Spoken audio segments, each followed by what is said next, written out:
महाराज जी, ये प्रश्न हम एक सामाजिक उसके लिए रख रहे हैं। महाराज जी, बहुत सारे ऐसे जोड़े होते हैं जो पहले प्रेम करते हैं, फिर विवाह भी हो जाता है किसी तरह, या बलपूर्वक या भाग के, या जैसे भी घर वालों की सहमति से।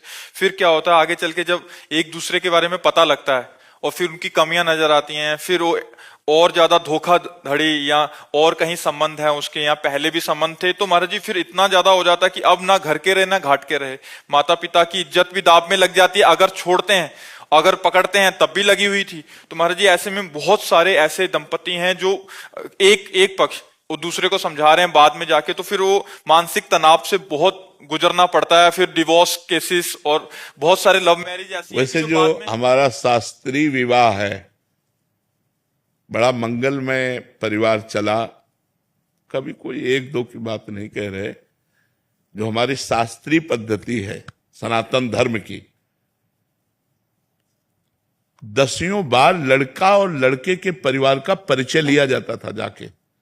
गुप्त रूप से भी लोग जाते थे, आसपास व्यवहार में बैठे, भैया राम राम, ये पड़ोसी कैसे हैं आपके, तो वो सब पता लगाते थे। लड़की लड़के को तब देखती थी जब मंडप पे बैठा होता था, और लड़का लड़की को तब देखता था जब घर में पहुंच जाती थी। लेकिन आजीवन दोनों निर्वाह करते थे, खूब बढ़िया संतान, खूब परिवार। लव मैरिज करते हो, डिवोर्स की बात करते हो। लव मैरिज किसे कहते हैं? प्यार। अगर एक बार तुम्हें प्यार करके स्वीकार किया तो आजीवन तुम्हारा निर्वाह करे, फिर किसी और की तरफ ना देखे। नहीं, गांव में डिवोर्स, अरे शाम तक पति पत्नी में अगर दिन सुबह लड़ाई हुई तो शाम तक फिर खा पी के बिल्कुल। डिवोर्स शब्द कहा है सर। एक दो बातें अगर एक दूसरे के प्रतिकूल हो गई तो शाम तक फिर एक हो गए, उसमें कभी ऐसा नहीं। घर परिवार में या बहुत मायके 2-4 दिन हो गई बस पिया। मायके की दोस्त देती है, चली जाऊंगी मैं, जाती नहीं है शाम को फिर। नहीं, बड़ा प्यार में जीवन हमने तो देखा है। गृहस्थी में हम किसान के घर पैदा हुए तो गांव का हमने जो माहौल देखा है, बड़ा प्यार भरा जीवन था यार, बड़ा प्यार भरा जीवन। आज प्यार का खुला छूट है तो उसी की दुर्दशा हो रही है। अगर हम कह रहे हैं मान लो गड़बड़ी भूल चूक हो गई बच्चापन में, तो फिर ब्याह के बाद गड़बड़ी नहीं होना चाहिए। अब क्या होता है, बच्चे बच्चियां खुली छूट, मनमानी आचरण, जैसा मना हो वैसा। तो ब्याह में बंधन में बंधने के बाद भी खुली छूट, वो उधर वो उधर उधर, तो सब गृहस्थी। थोड़ी सी प्रतिकूलता मिलने पे फिर उसकी याद आएगी, फिर वहीं जाएंगे। हाँ, वो सब बड़ी मर्जी प्रश्न आते रहते हैं बहुत सारे। हाँ, अब ये ऐसी समस्या है कि बिना धर्म का आश्रय लिए इस समस्या का समाधान नहीं हो सकता। हमारे शास्त्र जो भरे पड़े हैं, देखो कितना प्यार भरा जी। अरे भाई, अपने पति की आराधना करके भगवान को 6-6 महीने के बालक बना दिया अनसुईया जी ने। जब परीक्षा लेने गए ब्रह्मा विष्णु महेश, तो 6-6 महीने का बालक बना दिया अनसुईया जी ने। जल लिया हाथ में, कहा मन वचन कर्म से अपने पति को भगवान मानती हूं, तो मेरे पातिव्रत धर्म से प्रभावित होकर तुम तीनों भगवान 6-6 महीना हो गए। वो हमारा भारत देश है जहां अपने पति के बल से भगवान को 6-6 महीने के बालक बना दिए। यहाँ boyfriend girlfriend live in relation, ये भाई।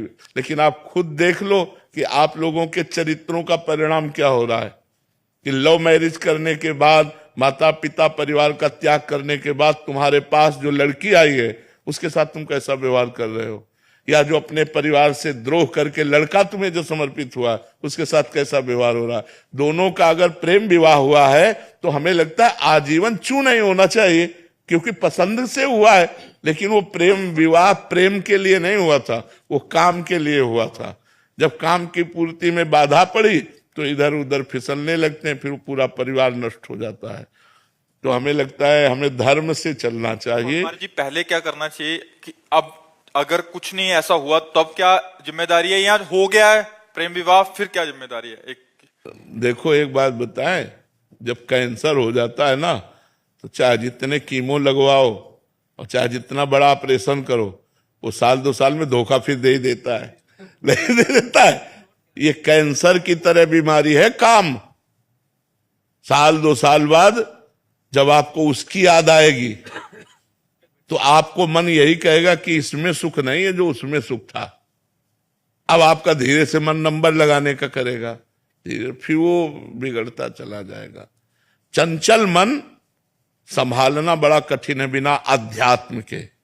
अवसर आने पर दोनों फिसल जाओगे।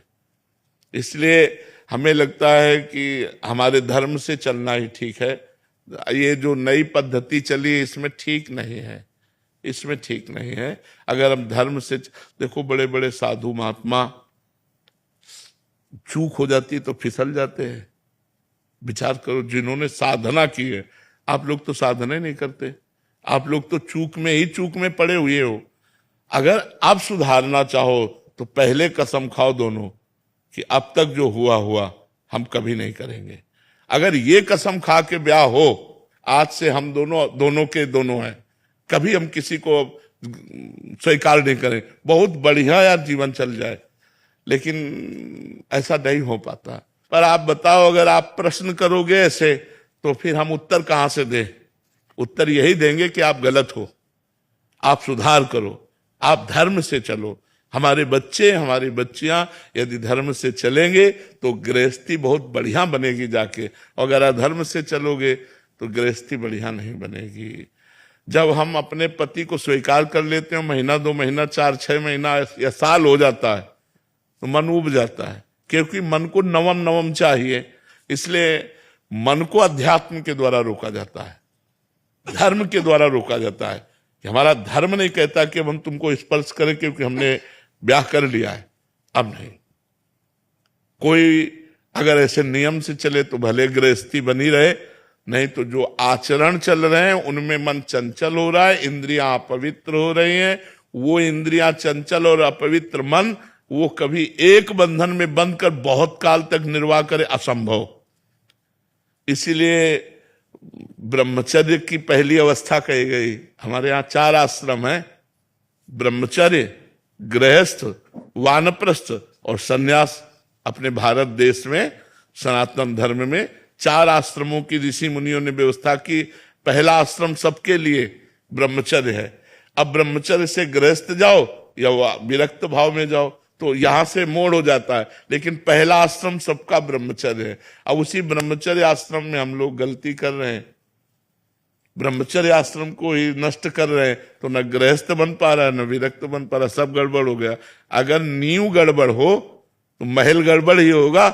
तो हमारी नींव गड़बड़ हो रही है। हमारी जो नई अवस्था है ये थोड़ा गंदे आचरणों की तरफ जा रही है। कोई नए बच्चों को देखो व्यसन कर रहे हैं। भला व्यसन करने की अवस्था की अध्ययन करने की अवस्था है? जहां हमें उन्नति करनी चाहिए वहां हम अवनति वाले मार्ग स्वीकार।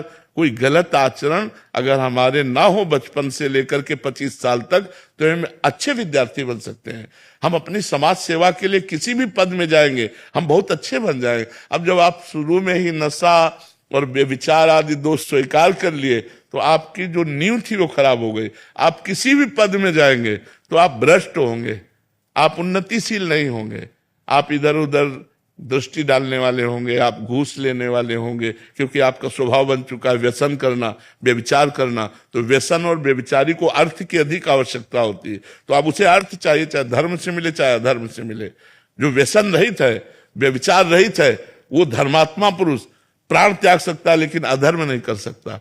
आज ऐसे मिलना बहुत कठिन है जो धर्म के लिए अपना सर्वस्व समर्पित। हम इसीलिए आर्मी के जवानों को सबसे ज्यादा आदर करते हैं, क्योंकि हमारे राष्ट्र की सुरक्षा में ईमानदारी से प्राण समर्पित करने वाले ये जवान हैं। ये गर्मी सर्दी बरसात सब सहते हैं। हर दीपावली होली इनकी वहीं वहीं होती है। घरों में परिवार के लोग इंतजार करते रहते हैं, और कभी कभी तिरंगा में लपेट कर अर्थी आती है और वो नहीं आते। इसलिए हम सबसे ज्यादा सम्मान भारतीय जवानों का करते हो। हमें लगता है हर भारतीय को सम्मान करना चाहिए।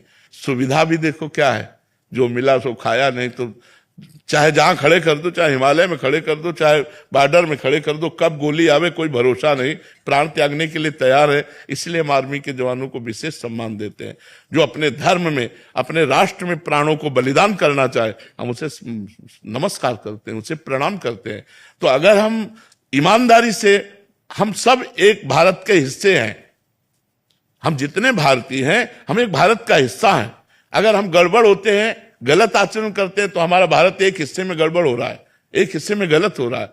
तो अब नवीन पीढ़ी तो हमारे भारत का भविष्य है। इन्हीं में एमएलए बनेंगे, इन्हीं में सांसद बनेंगे, इन्हीं में अधिकारी बनेंगे। अगर इनके आचरण ठीक नहीं है तो हमारा आगे का जो भविष्य है वो बहुत गड़बड़ है। इसलिए हमें नौजवानों को व्यसन रहित और व्यभिचार रहित करने की भावना हमारे अंदर है कि भगवान ऐसी कृपा करें कि हमारे नौजवान जितने हैं वो व्यसन और व्यभिचार से बच जाए तो वो धर्मात्मा हो जाएंगे, वो गृहस्थी में रहते हुए महात्मा हो जाएंगे। अब यही सब बातें होती हैं जो ये बच्चा लिख के दिए, यही बातें होती हैं। फिर और क्या होता है, क्योंकि मन चंचल है। मन चंचल है तो कितने दिन एक में टिकेगा, फिर मन तो भागेगा दूसरों की तरफ, दूसरों की तरफ भागेगा तो संबंध विच्छेद हो जाएगा। देखो हम बात समझना हमारी बड़ी सूक्ष्मता की है कि हम चाहे 10 की तरफ देख लें, तुम एक की तरफ देखना भी नहीं पसंद करोगे। अपनी पत्नी किसी और की तरफ देख रहे तो हमको सोचना चाहिए कि पत्नी के अंदर क्या विचार होंगे। जब हमारे अंदर ये विचार ही हम अंदर घुस के बात कर रहे हैं, उसको देख लो थोड़ा अंदर प्रवेश करके, उसके मन में भी है कि मैंने अपना प्राण और जीवन तुम्हें समर्पित किया है, तुम हमारे सिवा किसी को और इस दृष्टि से मत देखो, तब दोनों का संबंध चलता है। लेकिन आज बड़ा विक्षेद हो रहा है, बड़ा विक्षेप पड़ रहा है, इसीलिए बड़ी समस्या आज नहीं तो आगे देखना और आ जाएगी, और भारी समस्या। ये जब बढ़ेगा पति पत्नी में विश्वास तो गृहस्थी चौपट हो जाएगी, वो गृहस्थी सुखमय नहीं रहेगी। हम तो भावना करते हैं, आप मेहनत करके 8 घंटे कहीं से भी, और जब घर पहुंचते हैं और आपको दौड़ करके बाहर स्वागत करती है, घर लिवा करके पानी पिलाती है, बैठालती है, हंस देती है, तो आप 8 घंटे की मेहनत भूल जाते हैं। बच्चे छोटे छोटे पापा कह करके दौड़े तो आप खुश हो जाते हैं। अब वो तुमसे बात नहीं कर रही, वो और ही जगह दृष्टि लगाए तुम, और क्या नरक भरी जिंदगी है कि नहीं। थोड़ा सा विश्वास करो। अब अपना बच्चा है, हम उसे प्यार नहीं कर सकते, वो बंटवारा कर दिया, सरकारी बंटवारा कि बच्चा उसके पास है वो उसके, ये क्या है सर। यार जीना है तो प्यार से जीना सीखो, वो धर्म से होगा। लोग धर्म की तरफ नहीं देख रहे, और धर्म ही आपको प्यार देगा, धर्म ही आपकी सुरक्षा करेगा, धर्म ही आपको बलवान और धनवान बनाएगा। लेकिन लोग धर्म का त्याग कर रहे हैं, इसीलिए ये सब दुर्दशा हो रही है।